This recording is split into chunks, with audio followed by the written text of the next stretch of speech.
Bonjour Joanna. Bonjour Valène. Je suis ici avec toi et merci de me recevoir. Merci à toi, surtout. Je suis très honorée d'être avec toi aujourd'hui. Ça fait un moment qu'on devait le faire, mais tout arrive à temps. Exactement. Donc là, on est dans les locaux de Silencène, mais à Châtelet-Malabry. Oui. Parce qu'il faut savoir que tu es la fondatrice de Silencène et tu as deux endroits. Tu as un à Paris et un ici à Châtelet-Malabry. Oui, tout à fait. Alors moi, je voulais t'interviewer parce que je trouve ton parcours très atypique. Et je trouve ça très très intéressant pour les lash artistes qui débutent ou qui sont déjà dans l'industrie depuis un moment, d'avoir toi ton ressenti parce que tu es une chef d'entreprise hors pair, tu as deux endroits différents, tu as toute une équipe et tu es dans l'industrie depuis très longtemps. Donc tu as vu les choses évoluer. Tout à fait. Alors, tu ne viens pas à la base des cils, tu faisais autre chose. On a un parcours qui se ressemble un petit peu. Tu as étudié l'hôtellerie à Lausanne peut-être. Alors, j'étais en Suisse et à Glion pour être très précise, donc juste au-dessus de Montreux, voilà. Super. Et tu as toujours voulu voyager. Oui. Donc, tu étais dans l'événementiel. J'étais dans l'événementiel, donc juste après mes études, je me suis spécialisée en événementiel. J'ai été embauchée à Genève dans une très grosse boîte qui s'occupait de faire des événements pour le milieu pharmaceutique. Donc j'ai eu grâce à ça l'opportunité de voyager, d'organiser de très gros congrès avec plein de médecins au travers le monde. Donc du coup, ça m'a donné aussi le goût du voyage. Et puis suite à cela, j'ai décidé de partir aux États-Unis, donc à Miami, pour être très précise, parce qu'autant choisir une belle destination, pour me spécialiser dans l'organisation de mariage, donc en tant que wedding planner. Et j'ai passé mon diplôme de wedding planner à Miami. Voilà. Et quand je suis rentrée en France, j'avais pas forcément envie de retourner dans une structure et d'être salariée, et je cherchais une bonne idée. Et suite à cela, j'ai repassé un petit moment à voyager. J'ai monté une association avec une amie à moi dans l'éco-volontariat et on est parti quelques mois en Asie en sac à dos. Voilà, pour vivre la vraie vie, pour surtout avoir des expériences et nous forger un petit peu plus ce caractère. Et quand je suis rentrée, voilà, j'avais envie de monter mon entreprise. Et c'était donc en 2014, donc il y a presque 10 ans maintenant, donc le temps passe très vite. Et c'est vrai que je cherchais quelque chose qui allait me faire vibrer. Et je suis tombée sur une personne, donc un Allemand pour être très précis, qui a ouvert plusieurs salons en Allemagne et qui était une connaissance de ma famille tout simplement et qui s'est lancée dans les extensions de cils à 50 ans. Donc je me suis dit, tiens, c'est peut-être le moment de voir un peu ce que c'est. Les extensions de cils, ça m'a tout de suite interpellée parce que je connaissais pas ce que c'était. J'en avais jamais entendu parler en France. Surtout à l'époque. Surtout à l'époque, en 2014, je me suis dit mais qu'est-ce que c'est ? C'est incroyable. Allez, je vais aller voir. Je suis partie en Allemagne. Et là, j'ai eu un coup de foudre pour ce métier, pour cette technicité, pour le métier de technicienne de cils en fait. Je trouvais le projet incroyable. Je me suis dit mais en fait avec si peu de choses, on embellit, on encense les gens et c'est merveilleux. Et sur Paris, parce que bon à la base je suis quand même parisienne, bon du 92 pour être plus précise, d'où notre venue ici. Et c'est vrai que je trouvais le projet extra et je me suis dit bon bah voilà, je vais me lancer dans les extensions de cils. Tant pis pour mes études en hôtellerie, de toutes les façons j'adore le service, ça tombe bien. Je vais faire quelque chose qui est directement lié au service et au bien-être des gens.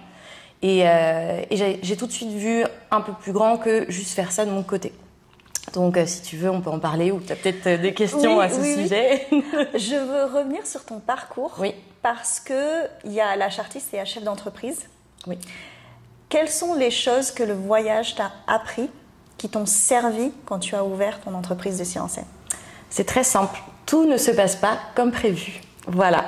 Ça, c'est vrai que c'est quelque chose auquel en fait, on peut pas vraiment se projeter. Quand on se lance dans une aventure, quelle qu'elle soit dans la vie, si on a une idée en tête, il faut se dire que finalement, ça sera peut-être pas cette idée-là, mais peut-être autre chose, et par un moyen différent, par un chemin différent. Enfin voilà, en fait, finalement, il y a quoi ? Il y a 10 ans qui se sont écoulés. Aujourd'hui, je me dis que ce qui est important, c'est le chemin. C'est pas l'arrivée. Bien sûr, il faut avoir des objectifs, c'est très important de les atteindre, et c'est comme ça qu'on avance, c'est comme ça qu'on réussit. Mais ce qui est important, c'est de se dire, bah voilà, tout ce qui va se passer entre-temps, ça forge et ça nous permet d'être plus forts. Et c'est vrai que le voyage, on ne sait pas si on va rentrer vivant, parce que quand on part en sac à dos à 24 ans, quand on prend des bus, quand on va d'un endroit à l'autre, quand on ne sait pas ce qui va se passer, c'est palpitant. Mais en fait, l'aventure entrepreneuriale, c'est vraiment ça. c'est palpitant, c'est difficile, c'est pas un long chemin linéaire, c'est vraiment une route sinueuse. Mais quand on a l'envie de faire les choses, quand on tient vraiment à... Voilà, quand on vit pour son métier, ça vaut la peine. Mais c'est vrai qu'il ne faut pas se dire que c'est édulcoré et que ça va être comme ça. Ça sera peut-être pas comme ça, mais ça sera super parce que pour y arriver, on aura vécu plein de choses. Voilà. C'est ça. C'est une leçon qui est difficile au départ si on n'a pas forcément d'entrepreneurs dans notre famille parce qu'on ne sait pas. Ouais. Et on se dit, zut, on fait mal les choses, mais en fait, quand on commence à creuser un petit peu, on se rend compte que tout le monde passe par là, peu importe l'industrie. Donc c'est normal. Oui, tout à fait. Tu as aussi beaucoup travaillé dans le luxe. Oui. Moi aussi. Et j'adore parce que je trouve que le milieu du luxe, surtout dans l'hôtellerie-restauration, c'est la meilleure école pour savoir gérer les clientes, leurs attentes et leurs demandes. Est-ce que tu as un conseil, toi, à donner aux lâches artistes que tu as appris en école hôtelière ou alors quand tu as travaillé dans les palaces, oui, qui te sert justement avec les clientes aujourd'hui? On n'est plus dans le système du client est roi.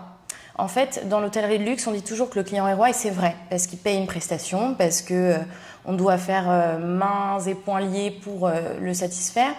Aujourd'hui, le métier de technicienne de cils, je pense que on éduque aussi beaucoup les clientes, bizarrement.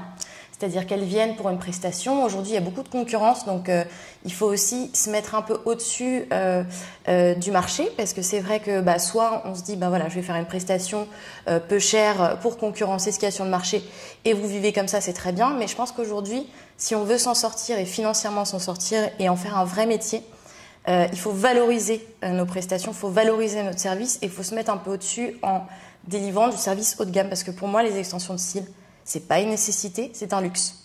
Donc aujourd'hui, de faire des extensions, si vous avez des prestations, mettez là un certain tarif qui va faire que vous allez vous en sortir, vous allez pouvoir vous payer décemment, vous allez peut-être pouvoir vous payer vos équipes, vos fournisseurs. Et l'idée, c'est justement de valoriser, d'en faire un vrai métier.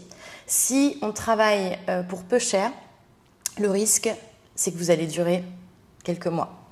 Et aujourd'hui, voilà, les extensions de cils, c'est du luxe, c'est du service. Mais c'est juste que aujourd'hui, il faut éduquer vos clientes parce que beaucoup vont vous dire, mais écoutez, moi, je comprends pas pourquoi vous faites vos extensions à 140, 150 euros parce que vous avez la même personne ou peut-être votre concurrente ou votre voisine à côté qui va le faire pour 40 euros. Donc aujourd'hui, il faut les éduquer dans le sens où, voilà, moi, je fais cette prestation-là parce que je me suis formée, parce que je le fais avec de bons produits, parce qu'aujourd'hui, je prends le temps avec vous, parce qu'aujourd'hui, je vais travailler et faire en sorte que vos extensions vont peut-être tenir mieux et ça va respecter aussi vos si naturels, parce que ça, on ne comprend pas toujours. Mais aujourd'hui, qu'est-ce qui fait qu'une prestation va être peut-être meilleure qu'une autre? C'est qu'il faut être transparente avec ses clientes aussi. Donc voilà. Surtout au niveau du respect des cils. Je suis tout à fait d'accord. En fait, le but, c'est de voir vraiment sur le long terme et pas notre gain immédiat. Exactement. Et ça, c'est quelque chose que tu as fait dès le départ parce qu'en fait, quand tu as découvert que tu voulais vraiment te lancer dans le milieu des extensions de cils, tu t'es pas dit je vais rester chez moi et je vais faire ça chez moi. Chose qu'on voit beaucoup au jour d'aujourd'hui. Alors, c'est pas le problème de faire des extensions chez soi, mais toi, tu as eu un projet, tu t'es dit moi, je veux ouvrir un salon, une entreprise, et pour ça, je vais travailler, peu importe ce que je dois faire, et je vais mettre de côté. Exactement. Et ça, c'est extrêmement important de le comprendre parce que on peut voir sur le long terme, s'entourer d'une équipe, ou alors on peut avoir un gain là tout de suite maintenant. Quel est le conseil, toi, que tu donnerais aux lâches artistes qui commencent, ou alors celles qui sont déjà dans le milieu depuis un petit moment et qui travaillent de chez elles, qui ont peut-être peur d'ouvrir un salon? En fait, je pense que c'est effectivement deux choses différentes. En fait, je pense qu'aujourd'hui, il y a vraiment notre métier qui est scindé en deux. Soit on choisit d'être commerçant. Donc c'est vrai, parce que quand on a un salon, ça veut dire qu'on paye un loyer, ça veut dire qu'on a des charges, ça veut dire qu'on doit aussi on doit absorber ses charges, donc ça se ressent aussi dans le prix des prestations. C'est pour ça d'ailleurs que ça fait la différence entre quelqu'un qui va dans un endroit pour se faire une prestation et quelqu'un qui va à domicile. Et ce sont deux métiers tout à fait légitimes, il n'y a pas de problème. C'est juste qu'aujourd'hui, c'est un mindset différent. Soit on se dit, voilà, j'ai envie de lancer mon entreprise, je vais gérer une équipe, parce qu'aujourd'hui, il faut le savoir. D'avoir son salon, ce n'est plus faire de la technique. Moi, je fais de la technique parce que oui, quand j'ai des problèmes de personnel, aujourd'hui c'est compliqué de recruter, c'est vrai, c'est la réalité. Oui, aujourd'hui, tous les jours, il y a des moments où d'un coup vous allez devoir faire 12 heures de travail d'affilée parce que c'est comme ça. Et quand on aime, on ne compte pas d'ailleurs. Il faut aussi le voir comme ça. Mais c'est vrai qu'il ne faut pas avoir peur de se retrousser les manches. Donc ça, c'est la première chose. Et il ne faut pas se dire que ce que vous voyez aussi sur les réseaux sociaux, ça s'est construit en un jour. Ça, c'est faux de penser ça parce que souvent, il y a des années et des années de travail derrière. Et c'est quelque chose qui se construit sur le temps. Il ne faut pas être impatiente aussi. Parce que quand on voit les choses, on se dit « Ah, mais la nana, elle a construit son truc, c'est incroyable, etc. » Mais derrière, c'est peut-être un projet de 5 ans. Peut-être que ça fait 5 ans qu'elle y pense. Peut-être que ça fait 5 ans qu'elle s'est battue pour ouvrir son local, etc. Donc, voilà, Rome, c'est pas construit en un jour, déjà, ça faut le savoir.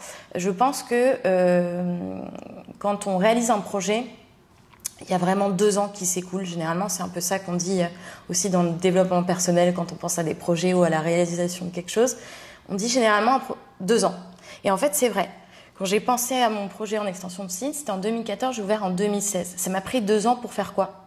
Pour tout faire, pour monter une société, pour se former, parce que bien sûr, il fallait que je sache poser. Si je voulais être la meilleure sur Paris, faut bien que ça repose sur quelque chose. Donc, en tout et pour tout, 2 ans, je pense que c'est vraiment le timing réalisable pour pouvoir faire quelque chose et vraiment le faire correctement. Après, dans la vie, tout ne peut pas marcher. Qu'est-ce qui fait qu'aujourd'hui ça marche ? C'est ce qui fait qu'on est toujours là dans le temps. Ça, c'est une vraie question. Qu'est-ce qui fait que ça marche aujourd'hui ? Peut-être que aussi je pourrais te poser la question pour toi. C'est quoi qui fait qu'une entreprise marche aujourd'hui ? Qu'est-ce que... Pour moi, c'est de s'adapter et évoluer. Parce que en fait, déjà comme tu le disais tout à l'heure, le fait que les choses ne se passent pas comme prévu, c'est obligé. Mais après, l'industrie, le mindset, les gens évoluent. Et si nous, en tant qu'entrepreneurs, on n'évolue pas avec, on va droit dans le mur. Ouais, je suis tout à fait d'accord. Et d'autant plus avec tout ce qui se passe au niveau, je ne vais pas rentrer dans plus de détails, mais dans la géopolitique, tout ce qui se passe actuellement, c'est vrai qu'en fait, on ne peut pas prévoir ce qui va se passer, et ça c'est vrai. Donc il faut se faire à l'idée que, voilà, vous avez un projet, mais allez-y à 100%, faites-le, parce qu'il ne faut pas regretter aussi les choses. De se dire, ah mais j'ose pas, etc. De toute façon, la vie, elle est faite... faut être intrépide, il faut y aller, il faut se dire, voilà, faut prendre le risque, parce que si vous avez vraiment une idée en tête, c'est super beau de le réaliser. Et puis après, les gens vous diront, oh, mais comment t'as fait ça ? Mais c'est incroyable. Non, c'est juste qu'en fait, voilà, vous avez osé un peu plus que peut-être une autre personne. Moi, je me rappelle quand j'ai dit à mon entourage, et surtout à mes amis, voilà, je vais me lancer en extension de site.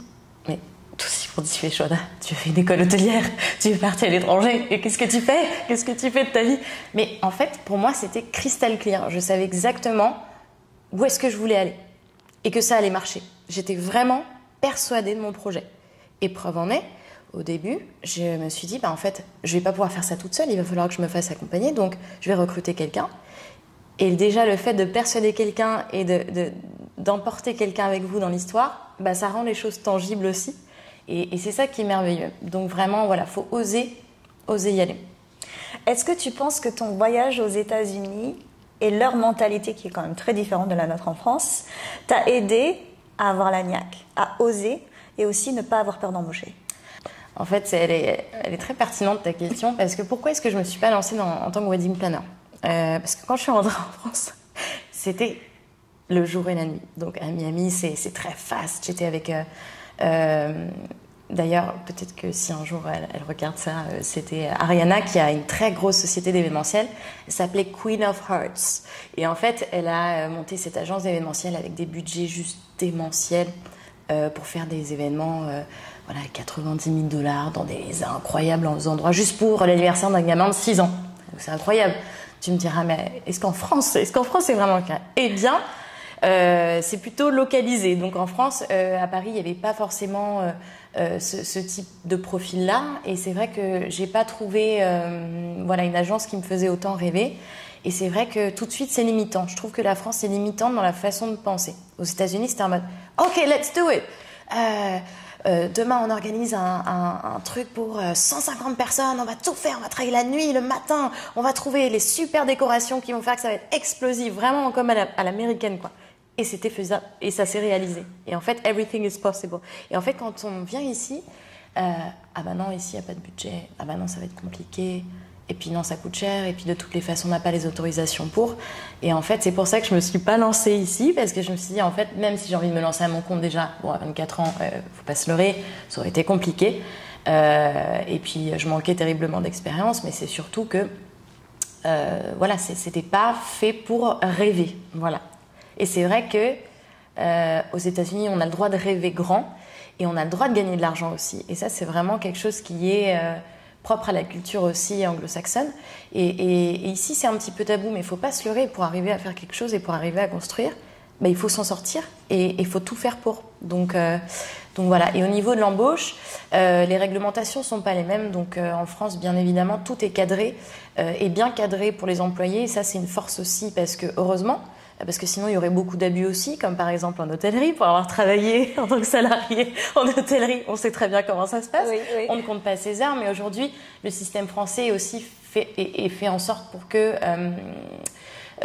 l'employé soit protégé, et ça c'est très bien, et tant mieux. Et on a besoin aussi de personnes dédiées, parce que moi j'ai une équipe d'enfer. Aujourd'hui je les remercie 1000 fois, parce que sans elles j'aurais jamais pu aller aussi loin, parce que toute seule on peut faire beaucoup de choses, mais le temps est limité aussi. Donc aujourd'hui, moi je suis très contente d'être dans un système aussi où je crée de la valeur et j'emploie des gens qui réalisent en fait un peu mon rêve quelque part. Donc ça, c'est très beau. Mais après, c'est vrai que c'est aussi beaucoup de contraintes, il faut le savoir, mais il faut être aidé. Il faut être aidé par un très bon cabinet de comptabilité, il faut être aidé aussi par des bons conseils RH, parce qu'aujourd'hui, les législations changent tous les jours, donc il faut se faire aider et on ne peut pas être bon partout. Moi, je ne suis pas bonne partout. Je ne suis pas RH, je ne suis pas comptable. Aujourd'hui, je me fais aider, et heureusement, et c'est ce qui me permet d'avancer, de réfléchir, de pouvoir aussi faire des modifications si besoin. Par exemple, j'ai une de mes employées qui m'a demandé de travailler 4 jours à la place de 5 jours. Aujourd'hui, c'est la grande mode. Le télétravail, si on pouvait le faire, tout le monde le ferait. On est commerçant, on ne peut pas le faire.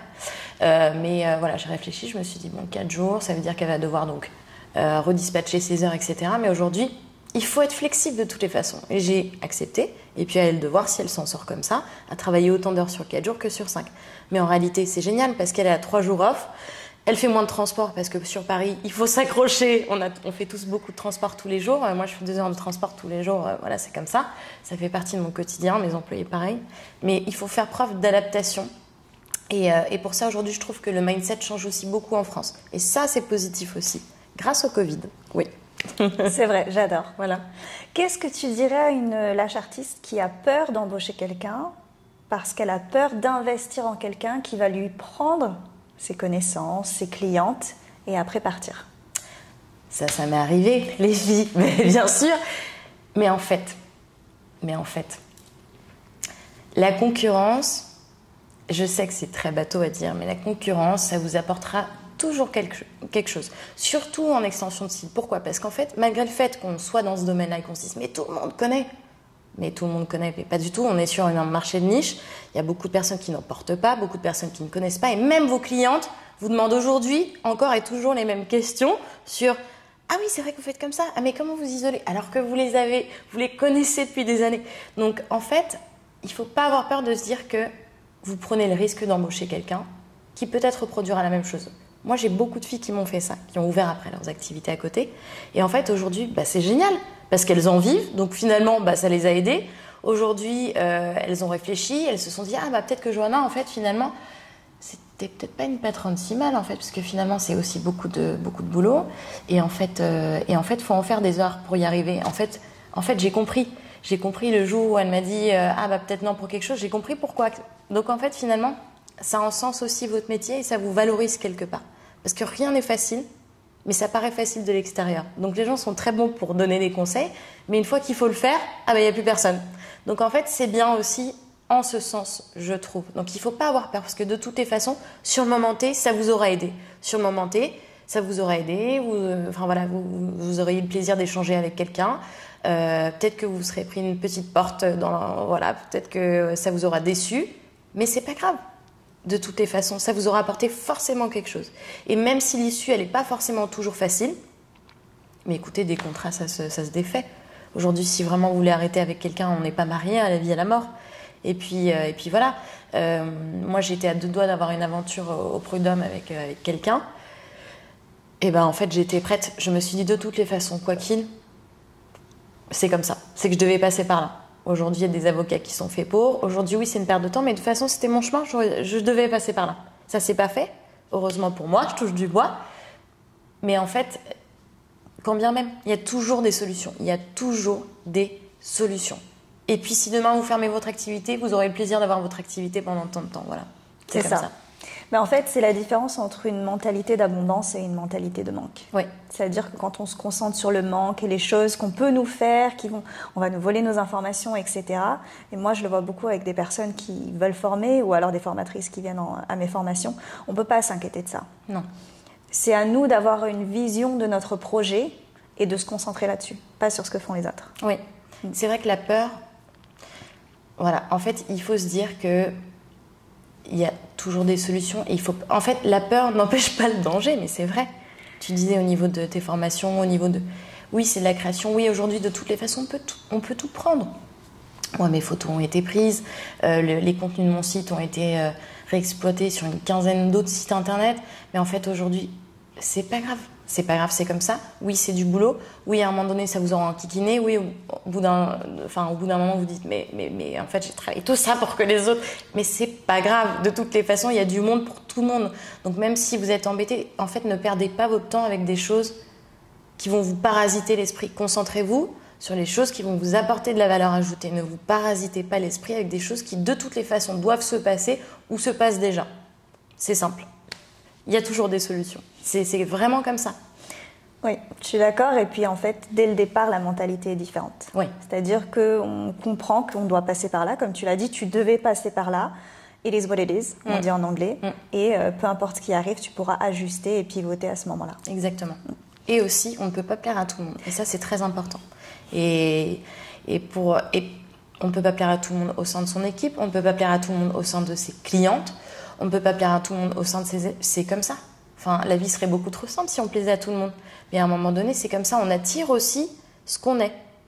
Et ce dont on a besoin. Et ce dont on a besoin. C'est marrant. Au début, quand j'ai commencé, je me suis dit, tiens, quel genre de clientèle vais-je avoir ? Parce qu'au début, c'est vrai que les extensions de signes, on en avait une image très superficielle, on va dire. À cause de la télé-réalité, notamment. Moi, toutes les clientes qui franchissaient le pas de la porte à Paris me disaient « Alors, attendez, moi, je viens chez vous, mais je vais pas le dire à mes copines parce que vraiment, je veux que ça reste naturel. J'ai un peu peur, mais bon, je vais quand même le faire. » Et en fait, finalement, je me rends compte que toutes mes clientes, et c'est vrai, me ressemblent. Donc, en fait... Oui, c'est des nanas qui font plein de choses, qui n'ont pas forcément le temps le matin, qui ont envie d'avoir du peps au regard, qui veulent gagner du temps, qui font ci et ça, etc. Et en fait, c'est rigolo parce que j'ai vraiment une clientèle qui me ressemble. Pareil au niveau de mes employés, moi, je leur dis merci tous les jours. Et je suis très heureuse de l'équipe qui m'entoure, même s'il y a son lot de difficultés. C'est pas facile. Il y a toujours des choses. Mais aujourd'hui, j'ai une équipe d'enfer parce qu'en fait, j'ai des filles qui... en tout cas, me ressemblent dans le sens où elles ont mes aspirations et moi, ça me convient. Après, ça pourra peut-être pas convenir à tout le monde, mais c'est comme ça. Et on ne peut pas plaire à tout le monde, il faut se faire à l'idée, c'est comme ça. Est-ce que ta manière d'embaucher maintenant est différente lorsque tu as débuté ? Au début, c'était « S'il vous plaît, venez chez moi travailler. Vous ne me connaissez pas encore, mais je vais être super, vous allez voir, ça va être une entreprise connue, on va avoir du monde, etc. » Bien évidemment. Au début, je devais, moi, me vendre pour qu'on vienne à moi. Aujourd'hui, c'est l'inverse. Donc ça, c'est toute la satisfaction de mon travail. Et je suis en fait vraiment contente et heureuse de ça. Donc dans les jours un peu difficiles, je me dis, ah, tu vois, Johanna, aujourd'hui, c'est les gens qui viennent à toi pour être recrutés. Et ça, pour moi, c'est une vraie réussite. Ça, vraiment, c'est une satisfaction ultime. Parce que, voilà, ça veut dire qu'on est reconnu dans notre métier, ça veut dire que les gens ont envie de travailler pour nous, ça veut dire que le mindset aussi que j'essaie de montrer dans les réseaux, et je valorise beaucoup mon équipe, on fait souvent des choses ensemble, des team building, etc. Bah, je me donne beaucoup parce que elles le valent. Et parce qu'aujourd'hui, voilà, c'est comme ça que le monde il doit avancer. C'est pas juste une technicienne qui fait son truc dans son coin. Elles ont toute leur vie, toutes des choses. Après, bien évidemment, il faut savoir scinder. Moi, j'ai toujours scindé mon pro du perso. J'ai jamais voulu mélanger les choses. Donc, je partage des choses, mais pas trop. Donc ça, c'est aussi tout un équilibre qu'on doit avoir. Et ça, c'est très important. Pour toutes celles qui se lancent, forcément, on est avec de l'humain, donc on a envie. On a envie d'être friendly, on a envie de rigoler sur la soirée qu'on a eue hier, on a envie. Mais moi, j'ai toujours fait en sorte de ne pas mélanger les choses. Et bien sûr qu'avec le temps, moi j'ai des filles, ça fait 6-7 ans qu'on bosse ensemble. Bien évidemment qu'à un moment donné, on partage un peu plus, c'est normal, c'est la vie. Mais toujours dans le respect et toujours avec une barrière. Mais c'est très fin, c'est très très fin. Et d'ailleurs, sur les réseaux sociaux, donc sur les réseaux de Silence N, je me suis posé la question à un moment donné. Je me suis dit, est-ce que je vais mettre un peu de mon perso pour que les gens se reconnaissent un petit peu, etc. Donc, je l'ai fait récemment parce que je vois qu'il y a beaucoup plus d'engagement. Mais en fait, c'est pas mon but. En fait, ça m'intéresse pas parce que moi, j'ai rien à prouver à personne. Moi, ma vie perso, c'est ma vie perso. Et ma vie pro, c'est le reste. Et c'est vrai que c'est difficile parfois de scinder les deux. Donc oui, pour le recrutement, il faut vraiment... ça, c'est un apprentissage de tous les jours. Et au niveau aussi des étapes de recrutement, donc à l'époque, comme je vous disais, moi, je priais pour qu'on vienne à moi. Et aujourd'hui, j'ai même plusieurs strates de recrutement. Je fais 3 rendez-vous pour être sûre. Je pose vraiment des questions pour moi qui sont importantes. Surtout sur la perception de la vie, voilà, surtout ça. Parce que oui, si elle aime bien son travail, elle le fera bien, mais c'est un tout. C'est aussi savoir travailler ensemble, c'est beaucoup de choses. Oui, la personnalité est très importante. Oui, c'est très important. Ils ont une citation en anglais qui dit « hire slow and fire fast », qui veut dire « embauche lentement ». Donc c'est important, tu vois, toi tu as 3 étapes, 3 rendez-vous, oui. etc. Oui. Il faut apprendre à connaître la personne parce que bien évidemment, on se met toujours sur son bonjour, mais il faut apprendre à reconnaître les petites subtilités. Donc, moi, ce que j'ai constaté au niveau du recrutement depuis quelques années, c'est qu'il y a vraiment un changement aussi dans les attentes des potentielles personnes que vous allez avoir en entretien. Et c'est vrai qu'il faut persévérer. Donc c'est pas parce qu'on vous a mis un lapin sur un entretien que vous n'allez pas trouver la bonne personne. Donc vraiment persévérer et vous allez trouver la bonne personne. Voilà, c'est tout ce que je peux vous dire. Mais vous allez trouver. Donc c'est un long chemin, encore une fois. Mais si vous êtes sûr de vouloir embaucher quelqu'un, si vous en avez vraiment besoin, et si vous êtes prêt à passer du temps émotionnel avec cette personne et à la former, allez-y. Faut y aller. Moi, je rebondis sur ce que tu disais au niveau de garder cette séparation. Oui. Que ce soit sur les réseaux sociaux ou alors avec les employés, je trouve que c'est extrêmement important parce qu'au jour d'aujourd'hui, on voit trop de personnes sur leur Instagram qui partagent ce qu'elles font avec leurs enfants le week-end. Alors, il y a quand même une limite à avoir entre partager un petit peu pour que les gens sachent qui on est, oui, et puis trop de personnel en fait. Quand on a une entreprise, il faut rester très professionnel. Et avec les employés, c'est pareil, parce que tu sais jamais ce que la personne elle va pouvoir utiliser contre toi à un moment donné. Imagine la personne avec qui tu as failli aller au prud'homme, si tu lui avais partagé des choses très personnelles, si tu lui avais dit des choses sur une autre employée, ça aurait pu être catastrophique. Donc ça ne veut pas dire de se méfier de tout le monde, mais il faut toujours réfléchir à l'entreprise et au professionnalisme qu'on a. Oui, je suis entièrement d'accord. Et ça, c'est un peu le challenge de toutes les lash artistes qui vont se lancer aujourd'hui. Parce que c'est vrai que comment attirer une nouvelle cliente, on le voit très bien, il y a énormément de contenu tous les jours qui sort, ça donne des idées de partout, etc. Mais attention à pas tout mélanger. Et c'est vrai que malheureusement, ça, c'est un vrai travail à faire. Voilà. Et c'est un parti pris. Donc soit vous le faites, et dans ces cas-là, il va falloir accepter la critique, il va falloir accepter les commentaires négligents sur « Ah bah tiens, t'as pas pu me prendre hier, mais j'ai vu que t'étais partie chez le coiffeur, bah ça va la vie !» Alors que vous ne savez pas que vous avez bossé 70 heures cette semaine-là. Enfin, je veux dire, à partir du moment où... Et voilà, il faut choisir ce qu'on montre. Et attention, parce que ce n'est qu'une façade, les gens ne vous connaissent pas. Et n'ont pas à savoir comment vous investissez votre argent, n'ont pas à savoir comment vous investissez votre temps. Et ça, c'est tout à vous. Donc tout à vous. Voilà. J'ai rien de plus à dire. Tout à fait d'accord. Voilà. Il y a quelque chose de très intéressant lorsque tu me parlais un petit peu de ton parcours que j'adore et c'est important pour tout le monde de le savoir, c'est que tu as voulu dissocier l'image de ton entreprise, l'entreprise en elle-même et toi. Parce que tu as eu cette vision de développer en franchise, etc. Et tu t'es dit, si les gens associent trop ma personne et moi à l'entreprise, ça va être compliqué. Et ça, c'est important, je trouve, pour elle de le savoir parce que, surtout en tant que femme, on veut faire plaisir et on prend les choses à cœur. très personnellement. On se dit, si elles viennent pas, c'est à cause de nous, c'est moi qui fais payer. Non, c'est pas vous, c'est l'entreprise. Donc, quels conseils tu leur donnerais pour réussir à se détacher le plus possible de leur entreprise pour que ça soit plus facile pour elles sur le long terme? En fait, c'est un travail du quotidien, je dirais. Parce que forcément, le service va reposer sur vous, sur votre technique, etc. Mais il va falloir...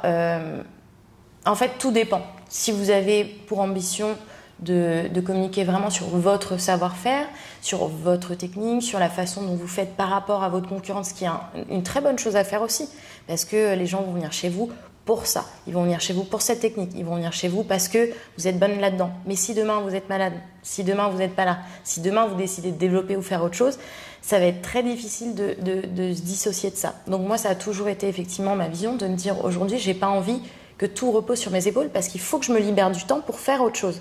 Faire autre chose, c'est quoi? C'est des milliards de choses.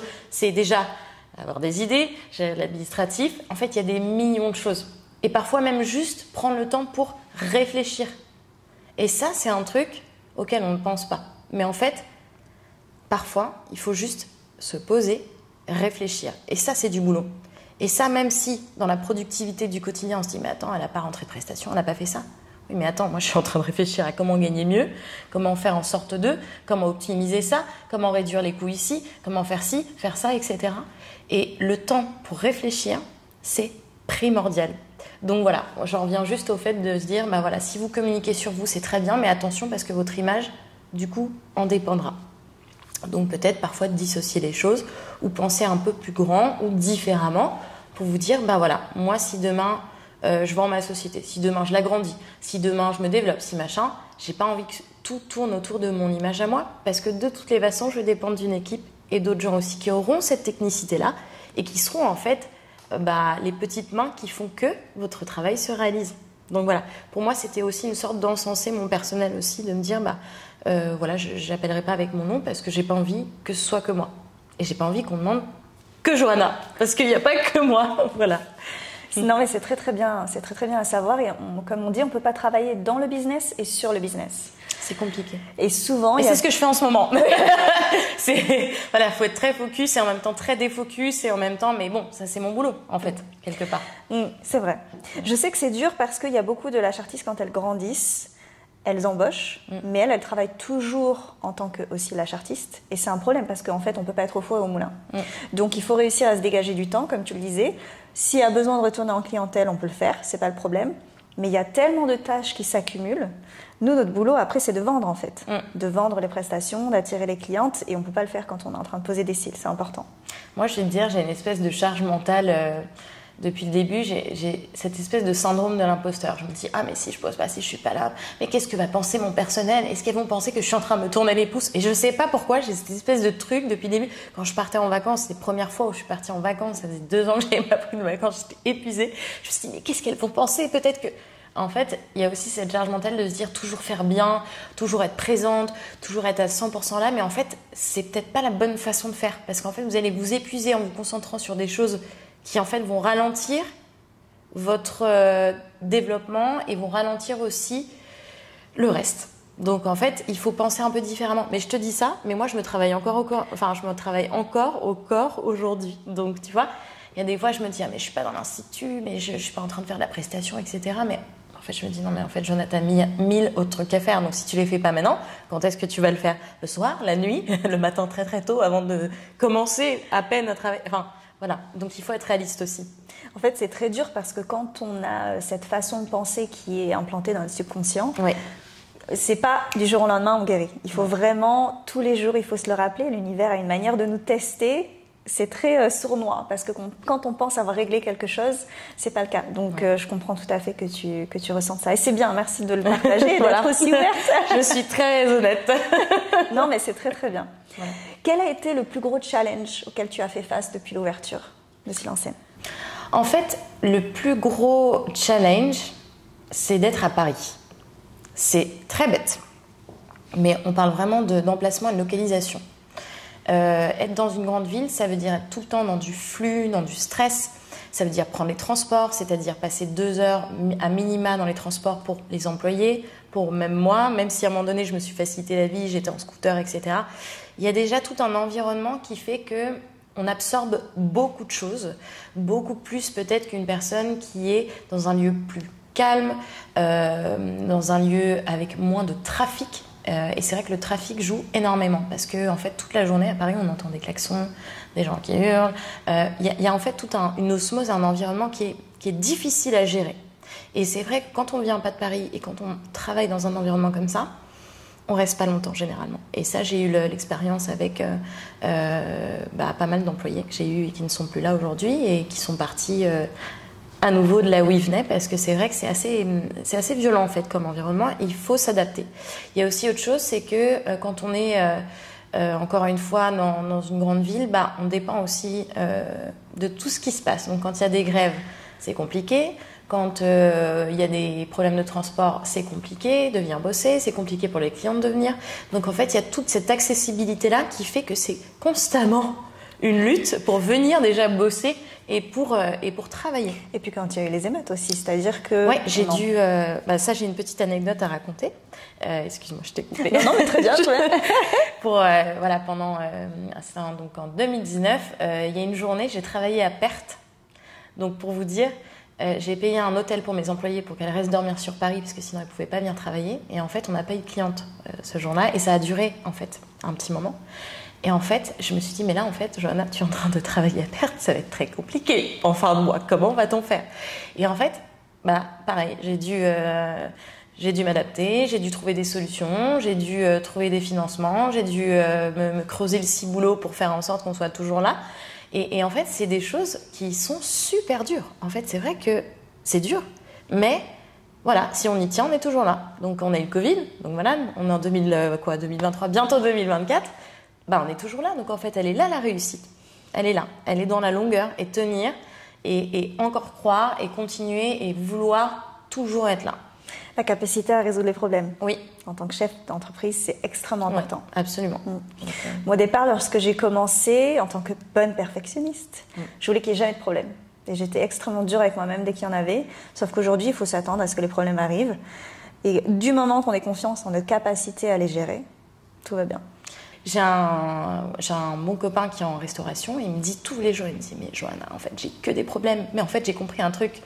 En fait, mon boulot, c'est de résoudre et trouver des solutions au quotidien dans le recrutement, trouver un chef.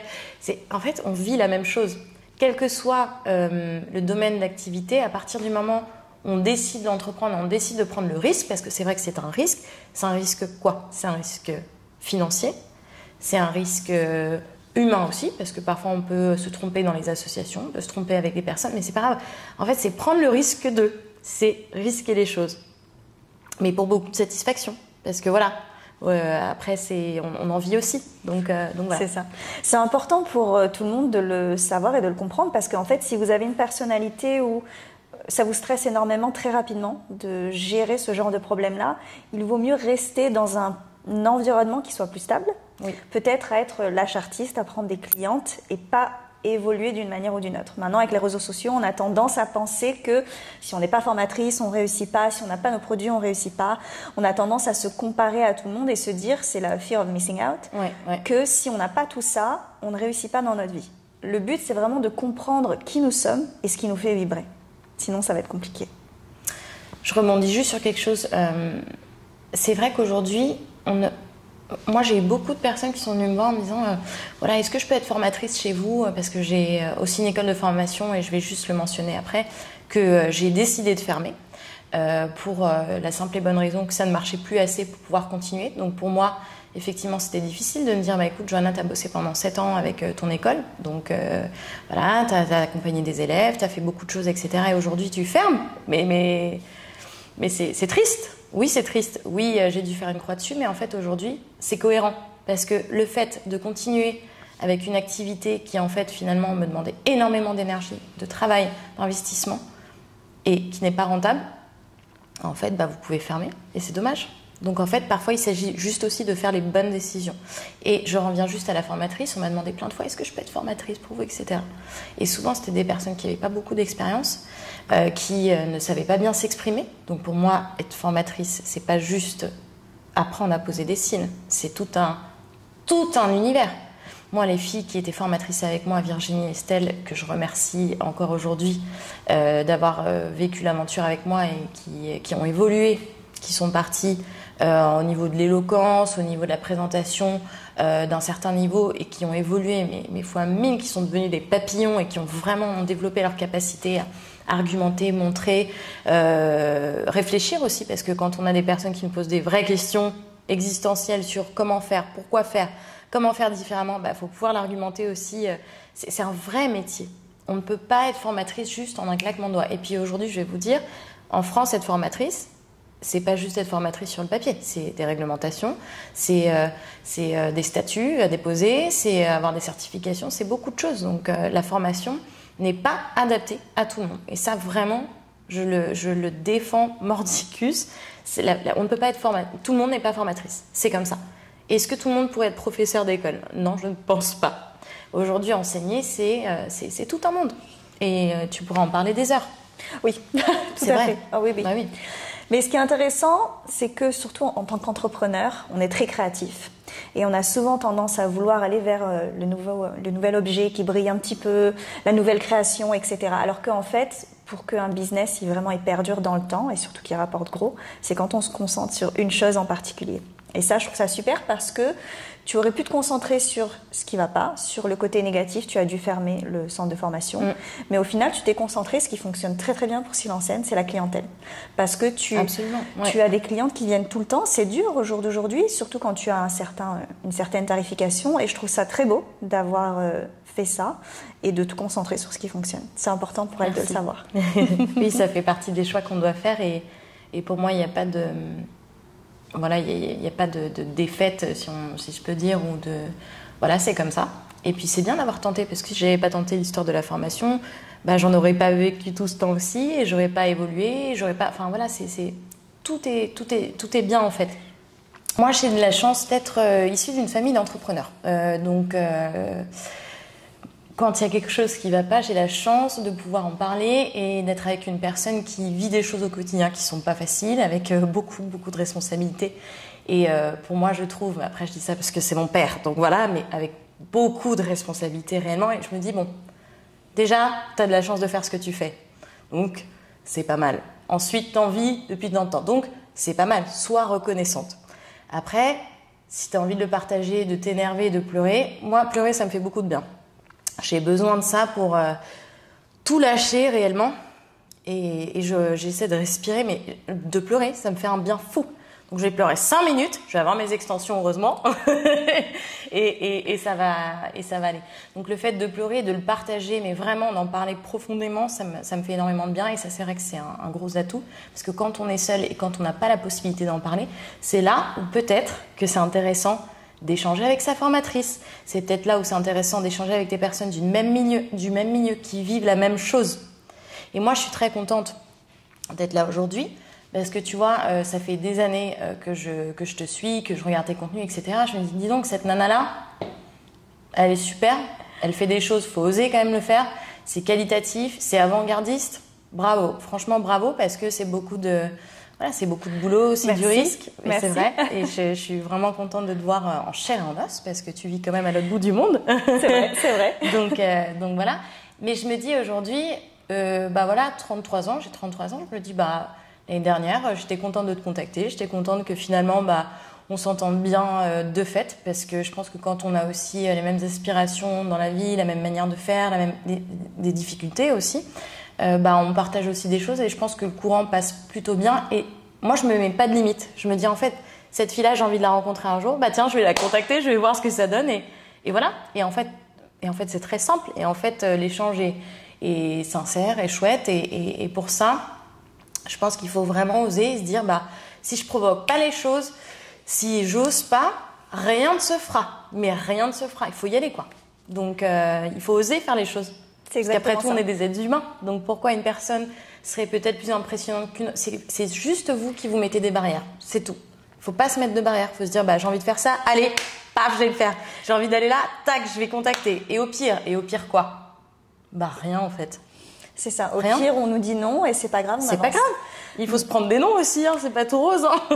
Il faut oser investir et oser aussi dépenser de l'argent pour que ça revienne. Mais ça c'est tout un autre sujet, mais il faut oser, faut oser y aller pour se dire que de toutes les façons, même si sur l'instant T, ça va être peut-être décevant financièrement, peut-être que voilà, mais c'est toujours des rencontres, c'est toujours des opportunités que vous vous créez, c'est toujours plein de choses.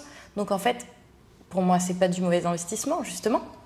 À terme, ça vous ouvrira d'autres portes. Peut-être que vous le voyez pas tout de suite, mais peut-être que dans un an, peut-être que dans 6 mois, peut-être que voilà, il faut vraiment voir un peu plus grand que juste au jour le jour et le quotidien et financièrement ce que ça vous rapporte, parce que ça veut rien dire. L'argent, c'est du flux, ça va, ça vient. Voilà, c'est exactement ça, c'est une énergie tout simplement. Ouais. Non, c'est vrai. Moi, j'aime bien terminer avec la même question, qui est si tu pouvais revenir en arrière et parler à la Johanna qui est plus jeune, qui débute dans le projet, quel est le conseil que tu te donnerais à toi-même? C'est une très bonne question. J'y réfléchis là tout de suite. Je pense que c'est finalement n'aie pas peur de décevoir. Voilà. Soi-même et les autres. Parce que je me suis mis des barrières au début. Je me suis dit mais je vais pas arrêter de travailler avec cette personne parce que elle m'a rendu ce service et là je parle d'une employée et finalement et elle va pas s'en sortir après, etc. Et en fait finalement elle est partie, ça m'a fait du bien, ça a déçu cette personne, et sur le moment, moi, j'étais déçue, je me suis dit, j'ai pas pu tenir mes engagements, finalement, c'était pas une entreprise pour elle, etc. Mais voilà, et ça m'a fait perdre beaucoup de temps et beaucoup d'énergie. Donc, voilà. Et en fait, ne pas avoir peur aussi de décevoir, parce qu'en fait, c'est vous qui vivez votre vie, c'est personne d'autre. Donc, en fait, quand vous vous mettez la rate au courbouillon, quand vous êtes en stress, etc., mais c'est vous, en fait, qui portez le fardeau de la vie. Donc, arrêtez de faire ça parce que c'est usant, c'est fatigant. Donc, le fait de se dire, ok, de toute façon, quoi que je fasse, je le fais pour moi et je le fais pour avancer, pour me construire et pour être bien, allez-y, quoi, faites-le. Donc, n'ayez pas peur de décevoir parce qu'en fait, vous allez décevoir personne. Et puis de toute façon, il y aura forcément des personnes qui ne seront pas d'accord. Oui. Quand on vit une vie de manière authentique à soi, il y aura forcément des personnes qui ne seront pas contentes. Et on ne peut pas plaire à tout le monde, donc voilà. Donc c'est exactement ça. C'est exactement ça. Donc voilà, et prendre des risques, bien sûr, parce que sans risque, on ne fait rien. Donc bien sûr que c'est facile de regarder, d'être dans son canapé, mais voilà, il faut risquer, il faut oser et persévérer. Voilà. Merci beaucoup, Johanna, pour tout ce que tu as partagé. J'espère que vous allez adorer cette interview parce qu'il y a plein de nuggets, comme on les appelle en anglais, de choses qui vont vous aider si vous êtes la chartiste toute seule, si vous pensez embaucher. N'hésitez pas à poser des questions à Johanna parce qu'elle est très généreuse de son temps et de ses informations. Donc, merci. Merci beaucoup. Coupé. Cut.